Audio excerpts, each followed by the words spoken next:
largo de la historia de Chiloé, todas las cosas que han hecho, cocinar, labrar la tierra, construir, ha sido gracias a la madera, porque en el fondo era el único material del que ellos disponían. Esta capacidad de conocer cada una de las especies y de saber cómo trabajarlas y dónde trabajan mejor es un conocimiento que los ha acompañado a través de los años y que en el fondo les ha permitido seguir trabajando este material que también ha sido constante. La madera sigue siendo hoy el material de construcción que se utiliza en todas partes en Chiloé. Una forma de hacer cómo los distintos carpinteros se plantean frente a la obra, frente a la construcción, ¿cierto? Y por lo tanto frente a la arquitectura. Y por el otro lado están las distintas maderas que han sido parte de la arquitectura y donde las maderas provenientes del bosque nativo, cada una tiene características diferentes y son reconocidas y apreciadas y utilizadas en la construcción de acuerdo a sus requerimientos. Pilotes de madera se hacen de luma, así como de ciprés de las Guaytecas. Las estructuras se hacen de madera colorada. Los revestimientos exteriores se hacen de madera imputrescible como el alerce o el ciprés de las Guaytecas convertido en tejuela, o los revestimientos interiores que son de madera de mañío, de tepa o de cirolillo. Es decir, cada madera tiene una función específica, así como la forma de hacer. Como los carpinteros, frente a un encargo, ¿cierto?, se plantean en el lugar para realizar esa construcción. Y la capacidad que tienen para representar distintas formas y distintos problemas que se les vienen encima en la carpintería. Creo que este es uno de los ejemplos que puede ser más interesante en las famosas tiraduras de casa, tanto por tierra o por mar. Tienen toda una sistematización de estas llamadas mingas de tiradura. Ha trascendido, aparte del oficio, tras generaciones de haber aprendido, en este caso, con mi abuelo, y bueno, con las mismas necesidades que uno va teniendo en el campo. Es lo mismo que le pasa cuando uno está en terreno. Yo, por ejemplo, en la carpintería también, cuando uno no tiene la herramienta a mano, o sea, busca el ingenio de cómo podérsela arreglar para poder hacer un trabajo que realmente tendrías que hacerlo con una herramienta que no tienes a mano. Por un lado, digamos, en el uso de la madera destaca el sistema constructivo que tiene, que es el uso, digamos, en base a maderas de grandes escuadrillas y que se generan ensambles y empalmes. Y que de hecho las iglesias de Chiloé que están declaradas Patrimonio de la Humanidad, algunos galpones y casas antiguas todavía mantienen este sistema, y que la gracia que tiene es que no utilizan clavos. Entonces, si bien existen los clavos para el uso de revestimiento exterior o interior, el sistema estructural se sostiene en base a estas uniones tipo mecano, y que por un lado da cuenta del sincretismo cultural, digamos, que se genera acá, porque hay un intercambio de conocimiento entre europeos y las tradiciones propias, y por supuesto el manejo que tienen los carpinteros del material de la madera, que eso también se grafica como en distintas escalas de la arquitectura, no solamente en la estructura, sino en los revestimientos, en las terminaciones.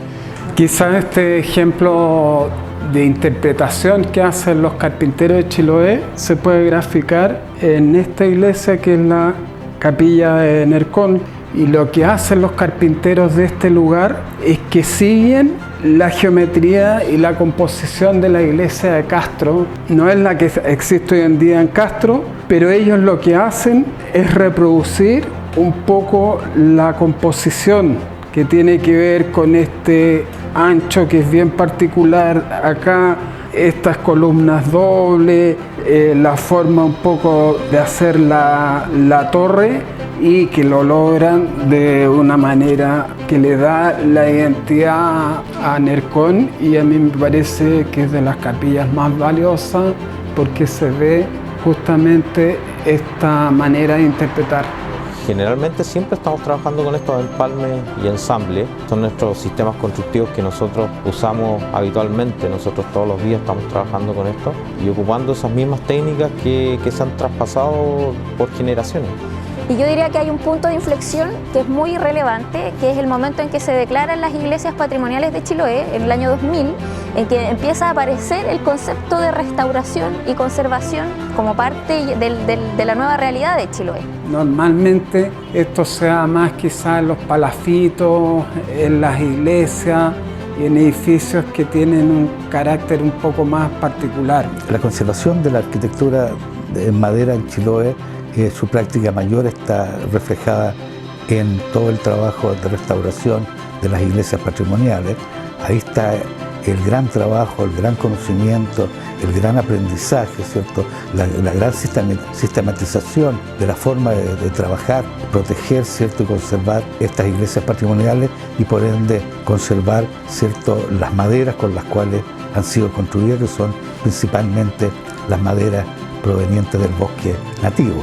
Es decir, las iglesias de Chiloé, en términos de su restauración, siguen utilizando las maderas nativas y en la propia restauración está todo el trabajo tanto de reemplazo de piezas en mal estado como el trabajo, ¿cierto?, de fumigaciones.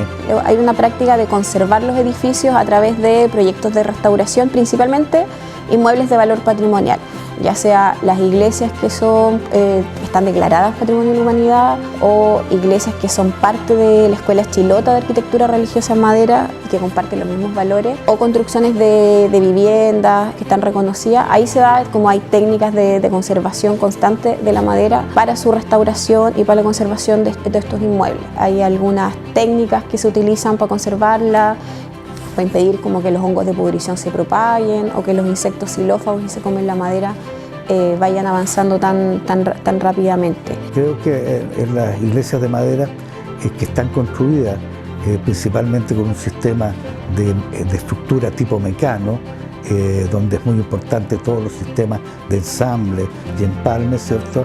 Eso permite poder reemplazar dentro de las estructuras, reemplazar piezas que pueden estar en mal estado. Bueno, tradicionalmente la arquitectura chilota o las construcciones chilotas no estaban pensadas para que fueran como conservadas en el tiempo. Y uno de los factores que más afecta de hecho a las mismas construcciones tiene que ver con los agentes de deterioro como climático, porque es una zona en que llueve mucho y se generan condiciones para que aparezcan los hongos de pudrición y los insectos que se comen la madera. Y tradicionalmente el sistema de estas construcciones funcionaba así, a tal forma que en el fondo las mismas iglesias que son Patrimonio de la Humanidad son tercera generación de construcción, porque en la medida que un inmueble se deterioraba, se construía otro. Y eso uno lo sigue viendo todavía en el campo, en fogones, en casas, que en el fondo como la cultura del dejar caer está súper internalizada dentro de Chiloé. El chilote tiene una capacidad de renovación, de reinterpretación, de incorporación de nuevos materiales, de nuevos modelos, que es muy interesante. Entonces ellos siempre han estado transformando su realidad.